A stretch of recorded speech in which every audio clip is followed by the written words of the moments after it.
Muito bem, e aqui no portal 016 vamos receber novamente o vice-presidente do Sindicato dos Servidores Públicos Municipais de Ribeirão Preto, Alexandre Pastova, para tratar de um assunto extremamente importante e urgente para a sociedade ribeirão-pretana, que são a volta às aulas na próxima segunda-feira, dia 8 de fevereiro. Já está decretado, já está determinado, todas as providências com relação aos protocolos sanitários e aos protocolos de ajuste, não é? A conduta do funcionalismo público que vai receber essas crianças, os pais que vão ter que entender bem como é que funciona isso. Em princípio, em que pese parecer haver uma organização, não é simples assim, e sem contar a questão da saúde. Não é? A gente vai falar com o Alexandre Pastova, o vice-presidente do Sindicato dos Servidores Públicos Municipais, para saber se o servidorismo está pronto, está apto para encarar essa, que é uma condição, em princípio, complexa. E ao longo da nossa entrevista, a gente vai tentar mostrar o porquê dessa complexidade. Ô Pastova, obrigado mais uma vez por nos atender, prazer te receber mais uma vez, em um assunto urgente para a sociedade. O prazer é todo meu e parabéns, porque esse assunto é de suma importância para a nossa sociedade, realmente, uma vez que trata de saúde pública. Ô, Pastova, como é que o sindicato enxerga a situação e a posição dos seus associados, dos servidores públicos municipais, que vão ter que, obrigatoriamente, se expor a todos os riscos agora a partir de segunda-feira, teoricamente? Totalmente contrário. Uma vez que a própria nota técnica da Comissão Intersetorial da Secretaria da Educação informou quais são os pontos, quando pode voltar às aulas presenciais. E, infelizmente, nesse momento aqui, tanto para os nossos profissionais que amam essas crianças, amam esses alunos, querem dar aula, e tanto para os alunos e para a família, é muito perigoso, uma vez que não atinge os 3 pontos principais dessa nota resolutiva da própria Secretaria Municipal da Educação. E quais são os receios, Pastova? Quais são os riscos, quais são os perigos, no caso de vocês que defendem o funcionalismo público? Por que o funcionalismo público estará exposto a, de repente, contrair a Covid-19? Primeiramente, já ficou provado que crianças são assintomáticas, a maioria delas. Apesar de que nós estamos vendo aí na aldeia lá que mais de 10 crianças faleceram pela Covid-19. Mas, na maioria delas, elas são assintomáticas. Então, essa criança, ela pode produzir o vírus, repassar esse vírus na sala dela, que infelizmente criança não segura, você não amarra. Não é igual a gente, que senta e fica sentado. Criança troca objetos, criança troca máscara. Isso daí vai ocasionar um grande risco, tanto para o profissional que está ali, que aquele professor não fica só naquela sala, normalmente ele tem 2 salas, uma de manhã e outra à tarde, e essas crianças, elas não vão ficar de segunda a sexta-feira na escola. Elas vão 2 dias por semana e os outros 2 dias eles voltam a ficar com os pais, tios e avós, ou seus parentes. Entendi. Então, esse já é um efeito para a sociedade, que eu já entro nesse tópico na sequência, mas antes eu precisava saber, já existe uma posição oficial da POSP para entender como é que os professores se posicionam nesse momento, ou ainda não há? A POSP do Estado já está totalmente contrário, e todos os sindicatos a nível de defesa dos trabalhadores são contrários à volta da atividade presencial. No caso, o nosso sindicato, nós fizemos uma enquete, que aproximadamente 1.000 servidores responderam. Desses, pasma, 30% deles têm doenças de comorbidade. Juntando esses 30%, 60% tem pessoas idosas morando com eles. Então, você imagina uma criança ou um profissional sendo acometido dessa doença e que ele tem o contato com aproximadamente, na semana, mais de 300 pessoas. Como que vai ficar o sistema público de saúde se uma dessas pessoas estiverem contaminadas? Eu É um não sei colapso de saúde.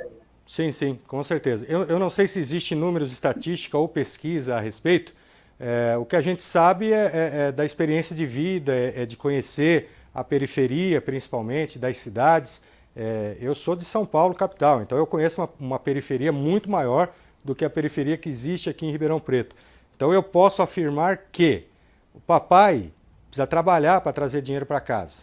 A mamãe precisa trabalhar para dinheiro para casa, para trazer dinheiro para casa. Não importa se como autônoma, diarista, feirante, vendedor de rua, não é, ambulante, não importa. Mas os pais de família, os esteios da família, têm que sair para trabalhar. E com quem é que ficam as crianças?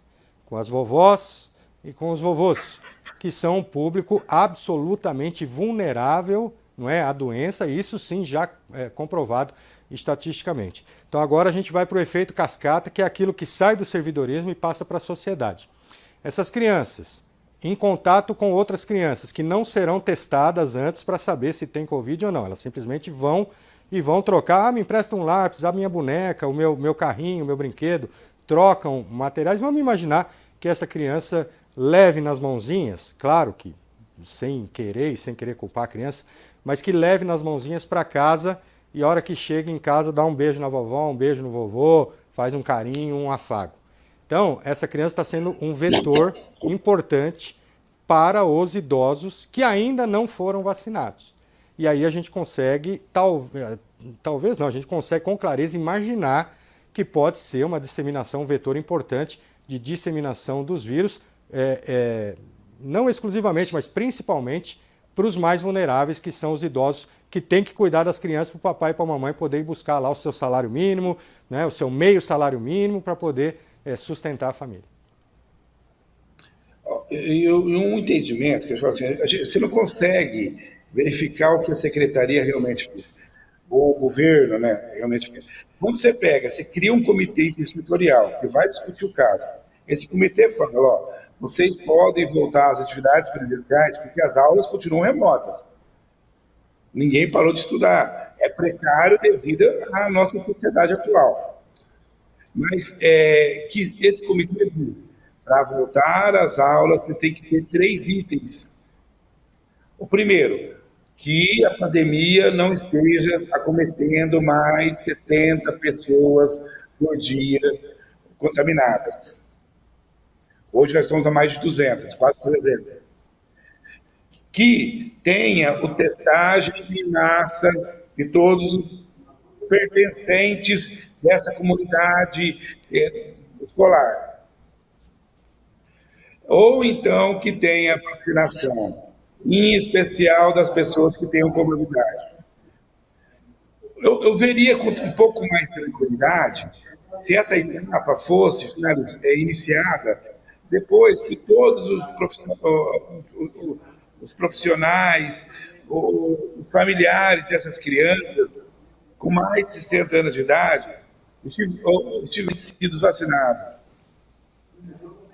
Porque aí não teria essa transmissão em massa que vai acontecer, e já está provado, você vai lá na Europa, vê lá, fecharam as escolas novamente. Um caso aqui agora, na região de Campinas, teve que fechar a escola, porque num encontro pedagógico dos professores, os professores foram contaminados, os trabalhadores, os profissionais da educação, que são da assessoria, foram contaminados, e mais de 34 crianças foram contaminadas. Então está provado que não é o momento de voltar às aulas presenciais. Ninguém está falando que não quer continuar dando as aulas remotas. O que nós temos que melhorar é a qualidade de saúde educacional da nossa sociedade, que infelizmente não é de hoje que vem acontecendo isso. Os problemas que acontecem na Secretaria da Educação, nas escolas, não são de hoje. Nós temos uma ação de 2019, onde, naquela época, só 10 escolas tinham laudo do Corpo de Bombeiro. Hoje saiu semana passada, desculpa, saiu nos jornais de Ribeirão Preto que apenas 50% das escolas têm laudos do Corpo de Bombeiro que autorizam o funcionamento nos moldes antes da pandemia. Imagina quando começou a pandemia agora. E muito crítico. Então, nós não estamos aqui defendendo apenas os servidores públicos, os profissionais da educação. Nós estamos aqui defendendo a sociedade. Os meus filhos estudam em escola pública. E eu optei, através de documento, que eles vão continuar na atividade remota. Eles ficam com a minha mãe, para mim vir trabalhar também. Então, quer dizer, eu não vou colocar em risco a vida da minha mãe, da minha tia, simplesmente por um agrado de um governo que quer mudar a visão da noite para o dia, sem orientações técnicas para a volta às aulas presenciais. Muito bem. No modo prático, Pastova, existe alguma forma de judicialização, alguma tentativa, algum recurso jurídico que se possa fazer ou que vocês já estejam fazendo ou participando? Nós estamos conversando politicamente com o governo desde que quando ele soltou a Resolução 02, pedindo para eles voltarem atrás, pedindo para eles fazerem uma revisão, discutir isso um pouco mais para frente, chamar os conselhos de escolas, que aonde pode ser discutido com os pais, com os profissionais, e cada conselho emitir um parecer. Ali, onde os pais, os profissionais da educação, os alunos, discutem a sua comunidade escolar, das 109 escolas. Tem que ter um parecer do sindicato que representa os profissionais, tem que ter um parecer do Conselho Municipal da Educação, demonstrando que a sociedade está tranquila com essa volta às aulas. Porque não adianta você falar assim, nós vamos voltar a funcionar as escolas de forma presencial, se der algum problema a gente fecha novamente. E as vidas que foram ceifadas durante esse prazo? E as pessoas que vão ser contaminadas de forma sintomática, que nós não sabemos se vão levar esses problemas para o resto da vida, que nós não conhecemos essa doença. Então é muito crítico. Nós queremos preservar vidas. Outros pontos da sociedade que tem que ser discutido, como que a gente pode fazer a aproximação com essas crianças que têm uma necessidade mais real do poder público mais próximo delas. Nós temos que discutir, pois a máquina pública está aqui para assistir essas famílias, mas de uma forma em que não cause um dano maior, que a gente fala, quando nós temos que discutir dois direitos, nós temos que discutir o primordial, que é a vida. Sem dúvida nenhuma. Então, fica aí o espaço também. Me perdoe até se houver alguma falha, algum lapso. É Felipe Miguel, secretário de Saúde? E o secretário da Educação é o Felipe. Perdão, da Educação. Miguel, e é o que está discutindo essa parte técnica. Isso, não, eu me equivoquei, quis dizer o secretário da Educação. Felipe Miguel, espaço aqui também aberto para as considerações, não é, daquilo que embasa o governo municipal entender que é a hora e que tem que ser agora e que tem que ser no dia 8, na segunda-feira.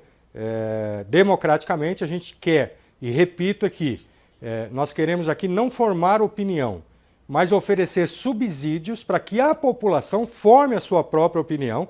Então nós temos aqui, não é, a visão do Pastova, do Sindicato dos Servidores Públicos Municipais acerca dessa questão, e gostaríamos de ter também, não é, a versão do governo contrapondo e justificando. E aí, o próprio telenauta, telespectador, a sociedade, não é, de uma forma geral, vai pegar as duas visões e vai montar, vai formar a sua própria opinião. Agora, sempre com muita responsabilidade e fundamentalmente com essa frase que o Pastova encerrou.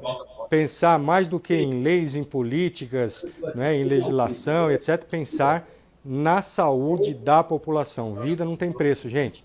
Não podemos brincar com vida. E não podemos brincar também com exemplos ruins. E vou citar um aqui que não tem nada a ver com isso, mas que é emblemático. Seu Bruno Covas, e também não estou falando de política aqui, tá? Estou falando de exemplos. Seu Bruno Covas, prefeito de São Paulo, e seu João Dória, governador do estado de São Paulo, ambos instituíram a fase vermelha aos finais de semana, em todo o estado de São Paulo, e o prefeito na capital, evidentemente, e os dois foram de mãos dadas para o Maracanã na aglomeração para assistir Palmeiras e Santos, né? Então, eles falam assim, fica em casa, fecha bar, fecha comércio, fecha tudo, ninguém sai na rua, vamos nos proteger. E os dois vão para a farra para assistir o Santos e Palmeiras no Maracanã, no meio de outros 2.500 santistas aglomerando, segundo as imagens que a gente viu. Então, o exemplo vem de cima. Por isso que a gente está solicitando aqui ao Felipe Miguel que venha dar a sua versão e a sua justificativa. Tá certo, Pastova? Você quer complementar com mais alguma coisa?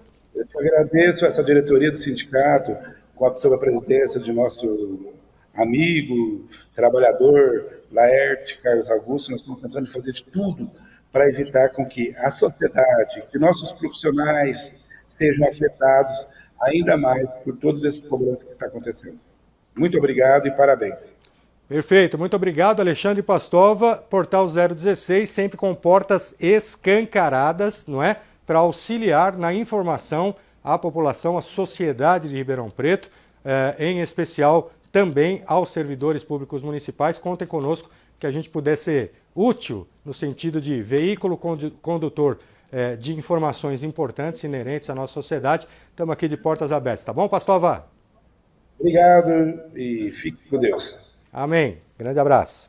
Está aí o Alexandre Pastova, vice-presidente do Sindicato dos Servidores Públicos Municipais de Ribeirão Preto, participando conosco neste, não é um debate, né, mas nessa questão de trazer as informações importantes para que a sociedade entenda todos os processos que são importantes para ela mesma, sociedade, e que estão acontecendo neste momento. Essa é a missão do Portal 016, trazer informações e subsídios para que você forme a sua opinião.